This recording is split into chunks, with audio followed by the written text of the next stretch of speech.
వాసి ఓబయ్య గారి వర్ధంతి సందర్భంగా మన సూర్యశ్రీ దివ్యాంగుల చారిటబుల్ ట్రస్ట్ లో ఈ మధ్యాహ్నం వేళ అన్నదాన కార్యక్రమాన్ని ఏర్పాటు చేసి ఉన్నారు. వారిని వారి కుటుంబ సభ్యులను ఆ దేవుడు ఎల్లవేళలా కాపాడాలని కోరుకుంటున్నాము.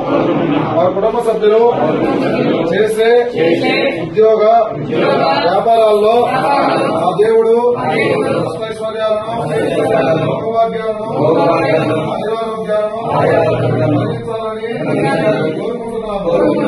అదేవిధంగా వసి బాబయ్య గారి ఆత్మ ఏ లోపల ఉన్నప్పటికీ చేకూరాలని దేవుణ్ణి ప్రార్థిస్తున్నాము. వాసి బాబయ్య గారి ఆత్మకు శాంతి కలగాలని నిమిషం మౌనం పాటిద్దాం.